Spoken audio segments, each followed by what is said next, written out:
ವಲ್ಲಭ ಅಮ್ಮು ಮದುವೆ ಗುಟ್ಟು ಒಂದ್ಸಲ ಯೋಚನೆ ಮಾಡಿ ಅತ್ತೆ. ನಂದನ್ ಮುಂದೆ ಬಯಲಾಗೇ ಬಿಡತ್ತ. ವಲ್ಲಭ ಮಾಡಿದ್ದು ತಪ್ಪು ಅಂತ ಪ್ರಿಯಾ ಹೇಳ್ತಾಳೆ. ಏನೇ ಆದರೂ ಮಾವನ್ಗೆ ತಿರುಗಿಸಿ ಮಾತಾಡಬಾರ್ದಿತ್ತು. ಪಾಪ ಮಾವ ವಲ್ಲಭನ್ ಕಂಡ್ರೆ ಆಗದೆ ಇದ್ರೂ ಕೂಡ ಸಹಾಯ ಆಗಲಿ ಅಂತ ಅಂಗಡಿಗೆ ಬಂದು ಕೆಲಸ ಮಾಡು ಅಂದರು. ಆದರೆ ವಲ್ಲಭ ಈ ರೀತಿ ಮಾತಾಡಬಾರ್ದಿತ್ತು ಅಂತಂದ್ಬಿಟ್ಟು ಪ್ರಿಯಾ ಹೇಳ್ತಾಳೆ. ಅಮೂಲ್ಯ ಹೇಳ್ತಾಳೆ, ಸಾಕು ನಿಲ್ಲಿಸಿ ಅಕ್ಕ, ನಿಮಗೆ ಅವತ್ತಿಂದ ಹೇಳ್ತಾನೆ ಇದ್ದೀನಿ, ದಯವಿಟ್ಟು ನಮ್ಮ ವಿಷಯಕ್ಕೆ ತಲೆ ಹಾಕಬೇಡಿ ಅಂತ. ಅಲ್ಲ, ಮಾವನ್ಗೆ ವಲ್ಲಭನ್ ಕಂಡ್ರೆ ಆಗಲ್ಲ ಅಂತ ಯಾರು ನಿಮಗೆ ಆ ಥರ ಹೇಳಿದ್ದು? ಹಿಂದೆ ಏನಾಗಿದೆ ಅಂತ ಗೊತ್ತಿಲ್ಲದೆ ಇರೋ ವಿಷಯದ ಬಗ್ಗೆ ಮಾತಾಡೋಕ್ಕೆ ಹೋಗಬೇಡಿ ಅಕ್ಕ. ನಿಮಗೆ ಅರ್ಧಂಬರ್ಧ ಗೊತ್ತಿರೋ ವಿಷಯದ ಬಗ್ಗೆ ಮಾತಾಡಲೇಬೇಡಿ, ಪೂರ್ತಿ ತಿಳ್ಕೊಂಡು ಆ ವಿಷಯದ ಬಗ್ಗೆ ಮಾತಾಡಿ. ಮಾವ ಅಂಗಡಿಗೆ ಬಂದು ವಲ್ಲಭಂಗೆ ಕೆಲಸ ಮಾಡೋಕ್ಕೆ ಹೇಳಿದ್ರು. ಅದು ಅವರ ದೊಡ್ಡತನ. ಆದರೆ ವಲ್ಲಭಂಗೆ ಅಲ್ಲಿ ಕೆಲಸ ಮಾಡೋಕ್ಕೆ ಇಷ್ಟ ಇಲ್ಲ. ಅದು ಅವನ ಇಷ್ಟ, ಅವನ ಕಂಫರ್ಟು. ಅದನ್ನು ನೀವೇ ಆಗಲಿ ಯಾರೇ ಆಗಲಿ ಜಡ್ಜ್ ಮಾಡೋ ಅವಶ್ಯಕತೆ ಇಲ್ಲ ಅಂತಂದ್ಬಿಟ್ಟು ಅಮೂಲ್ಯ ಹೇಳ್ತಾಳೆ. ಅವನ ಹೆಂಡತಿಯಾಗಿ ನಾನೇ ಅದ್ರ ಬಗ್ಗೆ ಮಾತಾಡ್ತಿಲ್ಲ, ನೀವ್ಯಾಕೆ ಮಧ್ಯದಲ್ಲಿ ಮಾತಾಡ್ತೀರಾ ಅಕ್ಕ? ವಲ್ಲಭನ ಬಗ್ಗೆ ಮಾತಾಡೋ ರೈಟ್ಸ್ ಯಾರು ನಿಮಗೆ ಕೊಟ್ಟಿದ್ದು ಅಂತಂದ್ಬಿಟ್ಟು ಪ್ರಿಯಂಗೆ ಅಮೂಲ್ಯ ಕೇಳ್ತಾಳೆ. ಅದಕ್ಕೆ ಪ್ರಿಯಾ ಹೇಳ್ತಾಳೆ, ನನಗೆ ಮಾತಾಡೋ ಅಧಿಕಾರ ಇಲ್ವಾ? ಅಂದರೆ ಏನರ್ಥ? ನಾನೇನು ಕೇಳಬಾರ್ದ? ನಾನು ಈ ಮನೆಯವಳು ಅಲ್ವಾ ಅಂತ ಪ್ರಿಯಾ ಕೇಳ್ತಾಳೆ. ಅಮೂಲ್ಯ ಸಿಟ್ಟು ಮಾಡಿಕೊಂಡೇ ಹೇಳ್ತಾಳೆ, ಕೇಳಬಾರ್ದು, ನಿಮ್ದಲ್ದೇ ಇರೋ ವಿಷಯದಲ್ಲಿ ನೀವು ತಲೆ ಹಾಕಬಾರ್ದು. ನಿಮ್ಮ ವಿಷಯದಲ್ಲಿ ನಾವೇನಾದರೂ ಮಧ್ಯದಲ್ಲಿ ಮಾತಾಡ್ತೀವಾ? ಇಲ್ಲ ಅಲ್ವಾ? ಮತ್ತು ನೀವ್ಯಾಕೆ ಪ್ರತಿ ಸಲ ನಮ್ಮ ವಿಷಯದಲ್ಲಿ ಮೂಗು ತೂರಿಸ್ಕೊಂಡು ಬರ್ತೀರಾ? ದಯವಿಟ್ಟು ನೀವು ಸುಮ್ಮನೆ ಇದ್ದುಬಿಡಿ ಅಕ್ಕ. ವಲ್ಲಭನ ಮನಸ್ಥಿತಿ ಪರಿಸ್ಥಿತಿ ಹೇಗಿದೆ ಅಂತ ನನಗೆ ಚೆನ್ನಾಗಿ ಗೊತ್ತು. ದಯವಿಟ್ಟು ನೀವು ಮಧ್ಯದಲ್ಲಿ ಬರೋಕ್ಕೆ ಹೋಗಬೇಡಿ ಅಂತ ಅಮೂಲ್ಯ ಪ್ರಿಯಾಗೆ ಹೇಳ್ತಾಳೆ. ಅಲ್ಲಿಂದ ಬೇಜಾರು ಮಾಡಿಕೊಂಡು ಪ್ರಿಯಾ ಹೋಗ್ತಾಳೆ. ಅಮೂಲ್ಯ ಮಾಧವನಿಗೆ ಸಾರಿ ಕೇಳ್ತಾಳೆ. ನಾನೇನಾದರೂ ತಪ್ಪು ಮಾತಾಡಿದ್ರೆ ಸಾರಿ ಅಂತಾಳೆ. ಆನಂತರ ಮೀನಾ ಬಂದು ಅಮೂಲ್ಯಂಗೆ ಸಮಾಧಾನ ಮಾಡ್ತಾಳೆ. ಎಲ್ಲದಕ್ಕೂ ಬೇಗ ರಿಯಾಕ್ಟ್ ಆಗಬಾರ್ದು. ಫ್ಯಾಮಿಲಿ ಅಂದಮೇಲೆ ಈ ಥರ ಬರುತ್ತೆ ಹೋಗುತ್ತೆ, ಎಲ್ಲ ವಿಚಾರಕ್ಕೂ ಕೂಡ ರಿಯಾಕ್ಟ್ ಮಾಡಬಾರ್ದು ಅಂತಂದ್ಬಿಟ್ಟು ಮೀನಾ ಪ್ರಿಯಾಗೆ ಹೇಳ್ತಾಳೆ. ಅಮೂಲ್ಯ ಹೇಳ್ತಾಳೆ, ಇದೆಲ್ಲದಕ್ಕೂ ನಾನೇ ಕಾರಣ. ಯಾಕಂದರೆ ವಲ್ಲಭನ ಜೊತೆ ಮಾವ ಮಾತಾಡದೆ ದೂರ ಆಗಿರೋದು, ಮತ್ತು ನನ್ನ ವಲ್ಲಭನ ಮದುವೆ ಆದಮೇಲೆ ವಲ್ಲಭ ಓದ್ಕೊಂಡು ಇದ್ದ, ಈಗ ಕೆಲಸ ಮಾಡಬೇಕು, ಇದರ ಒದ್ದಾಟ ಶುರುವಾಗಿದ್ದೇ ನನ್ನ ಮದುವೆ ಆದಮೇಲೆ. ನಿನ್ನೆ ವಲ್ಲಭ ಸೈಕಲ್ ಓಡಿಸ್ಕೊಂಡು ಡೆಲಿವರಿ ಕೊಡೋದನ್ನು ನೀವು ನೋಡಬೇಕಿತ್ತು. ಅದನ್ನು ಯಾರು ಬದುಕು ಅನ್ನಲ್ಲ, ಶಾಪ ಅಂತ ಅಂತಾರೆ. ಅಂಥ ಬದುಕು ಬದುಕ್ತಿದ್ದಾನೆ. ಈಗ ನಾನು ಹೇಗೆ ಸುಮ್ಮನಿರಲಿ ಹೇಳಿ ಮೀನಾ ಅಕ್ಕ ಅಂತ ಹೇಳ್ತಾಳೆ. ನಾನೇನಾದರೂ ಮಾಡಲೇಬೇಕು ಅಂತ ಅಮೂಲ್ಯ ಯೋಚನೆ ಮಾಡ್ತಾಳೆ. ಅದಕ್ಕೆ ಮೀನಾ ಕೇಳ್ತಾಳೆ, ಏನು ಮಾಡ್ತೀಯ ಅಮ್ಮು? ಹಾಂ ಅಕ್ಕ, ಅದೇ ಸರಿ ಅಂತ ಅಂತಾಳೆ ಅಮ್ಮು. ಮೀನಾ ಕೇಳ್ತಾಳೆ, ಏನು ಸರಿ? ಮಾವನಿಗೆ ನಾನು ಟ್ಯೂಷನ್ ಮಾಡೋದು ಇಷ್ಟ ಇಲ್ಲ, ಬೇರೆ ಏನು ಕೆಲಸ ಮಾಡಬಾರ್ದು ಅಂತ ಮಾವ ಹೇಳಲಿಲ್ಲ ಅಲ್ವಾ? ನಾನೇ ಬೇರೆ ಏನಾದರೂ ಕೆಲಸ ಹಿಡಿತೀನಿ ಅಂತ ಅಮೂಲ್ಯ ಹೇಳ್ತಾಳೆ. ಅದಕ್ಕೆ ಮೀನಾ ಹೇಳ್ತಾಳೆ, ಬೇಡ ಅಮ್ಮು, ನೀನು ಆತುರಕ್ಕೆ ಬಿದ್ದುಬಿಟ್ಟು ಏನೇನೂ ನಿರ್ಧಾರ ತಗೋಬೇಡ ಅಂತ. ಅಮೂಲ್ಯ ಹೇಳ್ತಾಳೆ, ಇದರಲ್ಲಿ ತಪ್ಪೇನಿದೆ ಅಕ್ಕ? ನಾನು ಕೆಲಸ ಮಾಡಿದ್ರೆ ಮಾತ್ರ ವಲ್ಲಭಂದು ಬರ್ಡನ್ ಕಮ್ಮಿ ಆಗೋದು. ನನ್ನ ಖರ್ಚನ್ನ ನಾನೇ ನೋಡಿಕೊಂಡ್ರೆ ಅವನಿಗೆ ಎಷ್ಟು ರಿಲೀಫ್ ಆಗುತ್ತೆ ಅಲ್ವಾ? ಮೀನಾ ಹೇಳ್ತಾಳೆ, ಹೌದು ಅದು ನಿಜಾನೇ, ಆದರೆ ಮನೆಯಲ್ಲಿ ಮೊದಲೇ ಪರಿಸ್ಥಿತಿ ಸರಿ ಇಲ್ಲ, ಮಾವ ಕೋಪದಲ್ಲಿದ್ದಾರೆ. ಈಗ ನೀನು ಮತ್ತೆ ಕೆಲ್ಸಕ್ಕೆ ಹೋದರೆ ಮನೆಯಲ್ಲಿ ರಾಮಾಯಣ ಆಗುತ್ತೆ ಕಣೆ ಅಂತ ಹೇಳ್ತಾಳೆ. ಅಮೂಲ್ಯ ಹೇಳ್ತಾಳೆ, ಮಾವನಿಗೆ ಗೊತ್ತಾಗೋಕ್ಕೆ ನಾನು ಬಿಡೋದೇ ಇಲ್ಲ.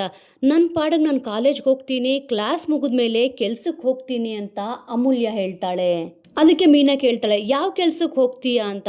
ಅಮೂಲ್ಯ ಹೇಳ್ತಾಳೆ, ನನಗೂ ಕೂಡ ಗೊತ್ತಿಲ್ಲ, ಫ್ರೆಂಡ್ಸ್ನ ಕೇಳ್ತೀನಿ, ಯಾವ ಕೆಲಸ ಸಿಗುತ್ತೋ ಅದನ್ನು ನಾನು ಮಾಡ್ತೀನಿ, ಒಟ್ಟಿನಲ್ಲಿ ನಾನು ವಲ್ಲಭನ್ಗೆ ಹೊರೆ ಆಗಬಾರ್ದು ಅಂತ ಅಮೂಲ್ಯ ಹೇಳ್ತಾಳೆ. ಅಮೂಲ್ಯ ಅವಳ ಫ್ರೆಂಡ್ನ ಕರೆದ್ಬಿಟ್ಟು ನನಗೆ ಇವತ್ತೇ ಒಂದು ಕೆಲಸ ಬೇಕು ಅಂತ ಹೇಳ್ತಾಳೆ. ಅದಕ್ಕೆ ಅವಳ ಫ್ರೆಂಡ್ ಕೇಳ್ತಾಳೆ, ಏನಾಗ್ತಿದೆ ಹೇಳು, ನಿನ್ನ ಲೈಫಲ್ಲಿ ಯಾಕೆ ಸರಿ ಇಲ್ವಾ ಏನು ಅಂತ ಕೇಳಿದಾಗ, ನೀನು ಸೂರ್ಯಕಾಂತ್ ಮಗಳು, ನೀನು ಕೆಲಸ ಮಾಡ್ತೀಯಾ ಅಂತ ಕೇಳ್ತಾಳೆ. ಅಮೂಲ್ಯ ಹೇಳ್ತಾಳೆ, ಒಟ್ಟಿನಲ್ಲಿ ಅದೆಲ್ಲ ಈಗ ಹೇಳೋಕ್ಕಾಗಲ್ಲ ಅಂತಂದ್ಬಿಟ್ಟು. ನಂತರ ಫ್ರೆಂಡು ಯೋಚನೆ ಮಾಡಿ ಹೇಳ್ತಾಳೆ, ಕೇರ್ ಟೇಕಲ್ ಕೆಲಸ ಇದೆ, ಮಾಡ್ತೀಯಾ ಅಂತ ಕೇಳ್ತಾಳೆ. ಅದಕ್ಕೆ ಅಮೂಲ್ಯ, ಹ್ಞೂ ಮಾಡ್ತೀನಿ, ಇವತ್ತೇ ಹೋಗೋಣ ಬಾ ಅಂತಂದ್ಬಿಟ್ಟು ಹೊರಡ್ತಾರೆ. ಪ್ರಿಯಾ ಅಮೂಲ್ಯ ಬೈದ್ಲು ಅಂತ ಅಳ್ತಾ ಇರ್ತಾಳೆ. ನಾನು ಹೇಳಿದ್ದೆ ತಾನೇ, ನೀವು ನಂಬಿರಲಿಲ್ಲ, ಅಮೂಲ್ಯ ಯಾವ ರೀತಿ ಮಾತಾಡಲು ಅಂತ ನೋಡಿದ್ರಲ್ಲ ಅಂತಂದ್ಬಿಟ್ಟು ಮಾಧವನ್ಗೆ ಹೇಳ್ತಾಳೆ. ನಾನು ಮುಂಚೆನೇ ಹೇಳಿದ್ದೆ ತಾನೇ, ಯಾರ ವಿಚಾರಕ್ಕೂ ತಲೆ ಹಾಕಬೇಡ ಅಂತ, ಮತ್ತೆ ಯಾಕೆ ನೀನು ಮಾತಾಡೋಕ್ಕೆ ಹೋದೆ ಅಂತಂದ್ಬಿಟ್ಟು ಮಾಧವ ಪ್ರಿಯನ್ನ ಕೇಳ್ತಾನೆ. ಸರಿ ಬಿಡು, ಅಮೂಲ್ಯ ಫಸ್ಟ್ರೇಷನಲ್ಲಿ ಇದ್ಲು, ಅದೆಲ್ಲ ನಿನ್ ಮೇಲೆ ಹಾಕಿದ್ಲು ಅಷ್ಟೇ, ಒಂದೆರಡು ದಿವಸ ಹೋಗ್ಲಿ, ವಲ್ಲಭರ ಪ್ರಾಬ್ಲಮ್ ಎಲ್ಲ ಸಾಲ್ವ್ ಆಗುತ್ತೆ, ಆ ನಂತರ ಅಮೂಲ್ಯ ಹತ್ರ ನಾನೇ ಹೋಗಿ ಮಾತಾಡ್ತೀನಿ ಮಾತಾಡ್ತೀನಿ. ನಾನ್ ನಿಜ ಹೇಳ್ತಿದ್ದೀನಿ ಪ್ರಿಯಾ, ಎಲ್ರ ಹತ್ರನೂ ಹೋಗಿ ಹೇಳ್ತೀನಿ, ನನ್ನ ಹೆಂಡತಿ ಪಾಪದೋಳು, ದಯವಿಟ್ಟು ಅವಳ ಮನಸ್ಸಿಗೆ ಯಾರು ನೋಯಿಸ್ಬೇಡಿ ಅಂತ ಹೇಳ್ತೀನಿ. ಪ್ಲೀಸ್ ಪ್ರಿಯಾ, ನೀನು ಈ ತರ ಬೇಜಾರು ಮಾಡ್ಕೊಂಡು ಕುತ್ಕೋಬೇಡ ಅಂತ ಮಾಧವ ಪ್ರಿಯನ್ಗೆ ಹೇಳ್ತಾನೆ. ಅಮೂಲ್ಯ ಇತ್ತ ಕೇರ್ ಟೇಕರ್ ಕೆಲ್ಸದ ಬಗ್ಗೆ ವಿಚಾರಿಸಕ್ಕೆ ಹೋಗ್ತಾರೆ.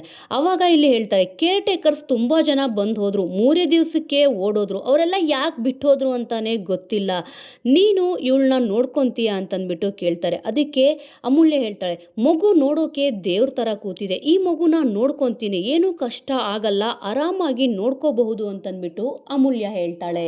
ಡ್ಯೂಟಿ ಅವರ್ಸ್ ಬಂದು 2 ಗಂಟೆಯಿಂದ ಸಂಜೆ 6 ಗಂಟೆ ಅಂತ ಹೇಳ್ತಾರೆ. ಅದಕ್ಕೆ ಏನು ಪ್ರಾಬ್ಲಮ್ ಇಲ್ಲ, ಅಮೂಲ್ಯ ಓಕೆ ಅಂತ ಒಪ್ಕೊಂತಾಳೆ. ತಿಂಗಳಿಗೆ 10,000 ಕೊಡ್ತೀನಿ ಅಂತ ಹೇಳಿದಾಗ ಅಮೂಲ್ಯಂಗೆ ಫುಲ್ ಖುಷಿಯಾಗಿ ಆ ಕೆಲಸನ ಒಪ್ಕೊಂತಾಳೆ. ಇತ್ತ ಗಿರಿಜಾ ಅಳ್ತಾ ಇರ್ತಾಳೆ. ಆಗ ಅಲ್ಲಿಗೆ ಮೀನಾ ಅಮೂಲ್ಯ ಬಂದು ಯೋಚನೆ ಮಾಡಬೇಡಿ, ಎಲ್ಲ ಸರಿ ಹೋಗುತ್ತೆ ಅಂತ ಹೇಳ್ತಾರೆ. ಆಗ ಗಿರಿಜಾ ಹೇಳ್ತಾಳೆ, ಇದು ಯೋಚನೆ ಅಲ್ಲ, ಪಾಪ ಪ್ರಜ್ಞೆ ಅಂತ. ಅಪ್ಪ ಮಗ ಎಷ್ಟೇ ಸತಿ ಜಗಳ ಆಡಿದ್ರು ಕೂಡ 2 ದಿವಸದಲ್ಲಿ ಸರಿ ಹೋಗ್ತಿದ್ರು. ಆದರೆ ಶತ್ರು ಮನೆ ಹುಡುಗಿನ ಯಾವಾಗ ಮದುವೆ ಆಗಿ ಬಂದ ಅಂತ ಗೊತ್ತಾಯ್ತೋ ಅವತ್ತಿಂದ ವಲ್ಲಭನ್ ಜೊತೆ ಇಲ್ಲಿ ಮಾತಾಡ್ತಾನೆ ಇಲ್ಲ. ಇದೆಲ್ಲ ಆಗಿದ್ದು ನನ್ನಿಂದನೇ. ದಿನೇ ದಿನೇ ಅಪ್ಪ ಮಗನ ನಡುವೆ ಇರೋ ಗೋಡೆ ಬೆಳೀತಾ ಇದೆ. ಅದಕ್ಕೆ ಮೀನಾ ಹೇಳ್ತಾಳೆ, ಕೇಶವನು ಕೂಡ ಮಾವನ್ಗೆ ಹೇಳ್ದೆ ಮದುವೆಯಾಗಿ ಬಂದಾಗ ಇದೇ ರೀತಿ ಆಯ್ತಲ್ವಾ, ಈಗ ಎಲ್ಲ ಕೂಡ ಸರಿ ಹೋಗಿದೆ, ಸ್ವಲ್ಪ ದಿವಸ ವೆಯ್ಟ್ ಮಾಡೋಣ, ಎಲ್ಲ ಕೂಡ ಸರಿ ಹೋಗುತ್ತೆ ಅಂತ ಮೀನಾ ಹೇಳ್ತಾಳೆ. ಅಮೂಲ್ಯ ಹೇಳ್ತಾಳೆ, ಮಾವ ನಮ್ಮನ್ನ ಒಪ್ಕೊಳ್ಳೋಕ್ಕೆ ಸ್ವಲ್ಪ ಟೈಮ್ ಹಿಡಿಯುತ್ತೆ, ಕಾಯಬೇಕು ಅಷ್ಟೇ ಅಂತ ಅಮೂಲ್ಯ ಹೇಳ್ತಾಳೆ. ಅದಕ್ಕೆ ಗಿರಿಜಾ ಹೇಳ್ತಾಳೆ, ಇನ್ನು ನನಗೆ ಕಾಯೋಕ್ಕೆ ಆಗಲ್ಲ ಅಮ್ಮು, ಇಷ್ಟಕ್ಕೂ ಕಾಯೋದು ಅಂದರೆ ಏನು, ಅವ್ರ ಹತ್ರ ಬೈಸ್ಕೊಂಡು ಉಗಿಸ್ಕೊಂಡು ಈ ಥರ ಚುಚ್ಚು ಮಾತುಗಳನ್ನ ಕೇಳಿಕೊಂಡು ಹೊಡೆಸ್ಕೊಂಡಿರ್ಬೇಕಾ, ಪಾಪ ವಲ್ಲಭ ಏನೇ ಸಣ್ಣ ಪುಟ್ಟ ತಪ್ಪು ಮಾಡಿದ್ರು ಹೇಳ್ದೆ ಕೇಳದೆ ಮದುವೆಯಾಗಿ ಬಂದ ಅನ್ನೋ ಆಪಾದನೆ ಹಣೆ ಪಟ್ಟಿ ಅವನಿಗೆ ಬಂದು ಅಂದ್ಕೊಳ್ಳುತ್ತೆ. ಈ ಆಪಾದನೆ ಪಟ್ಟಿ ಎಲ್ಲ ಅವನಿಂದ ಹೋಗಬೇಕು, ಇದೆಲ್ಲ ಸರಿ ಹೋಗಬೇಕು ಅಂತ ಗಿರಿಜಾ ಅಳ್ತಾಳೆ. ಮೀನಾ ಹೇಳ್ತಾಳೆ, ಬೇಡ ಅತ್ತೆ, ಇದರಿಂದ ಅಮೂಲ್ಯನ್ಗೆ ಪ್ರಾಬ್ಲಮ್ ಆಗುತ್ತೆ ಅಂತ. ಅದೇನೇ ಪ್ರಾಬ್ಲಮ್ ಆದರೂ ಕೂಡ ಪರವಾಗಿಲ್ಲ, ಇವತ್ತ ಸತ್ಯ ಹೇಳೇ ಹೇಳ್ತೀನಿ ಅಂತ ಗಿರಿಜಾ ಅಲ್ಲಿಂದ ಹೊರಡ್ತಾಳೆ. ಅದೇ ಸಮಯಕ್ಕೆ ಕರೆಕ್ಟಾಗಿ ನಂದಕುಮಾರ್ ಕೂಡ ಗಿರಿಜಾನ ಕರೀತಾನೆ. ಗಿರಿಜಾ ಅಲ್ಲಿಂದ ಹೊರಡ್ತಾಳೆ, ಇನ್ನೇನು ಸತ್ಯ ಹೇಳಬೇಕು ಅಂತ. ಅಷ್ಟೊತ್ತಿಗೆ ಮೀನಾ ಮತ್ತೆ ಅಮೂಲ್ಯ ಇಬ್ರು ಕೂಡ ಗಿರಿಜಾ ಕೈ ಹಿಡ್ಕೊಂಡು ವಾಪಸ್ ಎಳ್ಕೊಂಡು ಬರ್ತಾರೆ.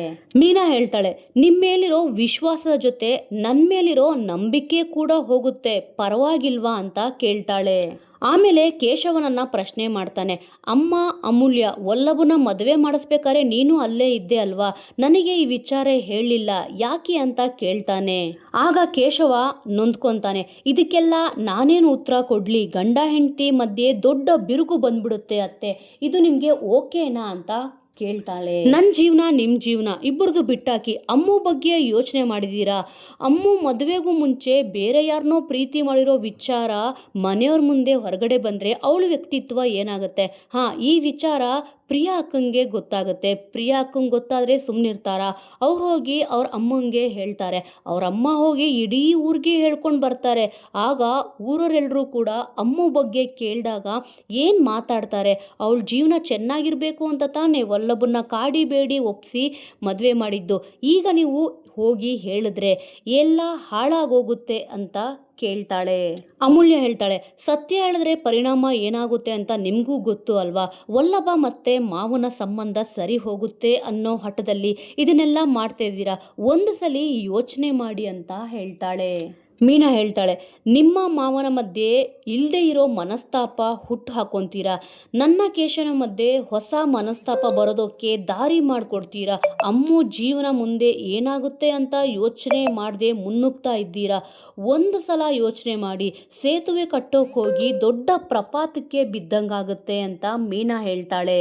ಗಿರಿಜಾ ಹೌದಲ್ವಾ ಅಂತ ಯೋಚನೆ ಮಾಡಿ ಕಣ್ಣೀರಾಗ್ತಾ ಮೀನಾನ ಹಾಗೆ ತಬ್ಕೊಂಡು ಅಳ್ತಾಳೆ.